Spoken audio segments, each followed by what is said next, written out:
complot bi éclaté yàqu amuñu lenn lu ñu mën a teg ci table bi ñu ne man ma jox leen sama deret man Ousmane Sonko ñu yóbbu ko xaw ma fan daal di génn ne conclusion yi mooy lii may leen xanaa ngeen dem jëli deretu Bob Marley sama deret man mii ilaa yow mi din du ngeen ci jot sama tuflit sax du ngeen ci jot waxuma laa sama deret parce que ñàkk mu ful la ba foofu su dee dossier bi yépp loolu moo ci des jox ñu sa deret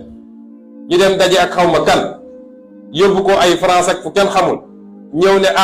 lii daje na wala lii dajew kon de xam ngeen ni seen dossier jeex na ndax su dossier bi desee lu dul jox ma sa deret jox ma la sa deret nga tëj dossier bi te ubbi dossier complot bi du am lu toll nit toq ci sama deret ndax benn su dossier bi sax doon dossier bu évident amul lenn lu ma tënk ci loi Sénégal pour ma joxe sama deret loi dafa nekk nit parce que loolu du preuve bu mat moo tax loi imposé wu ko nit dafa ne nit ki su ko neexee mu joxe deretam su ko neexee du joxe dossier boo xam ne damaa ëmb 2 ans plus tard wasin amul damaa li fenn suñ ko génne woon dëkk bi fenn dootul des ci dëkk bi nga naan nit ki jox ma sa deret ma ne doyen des juges sa juróom fukki xel bu mu xalaat ma jox la sa deret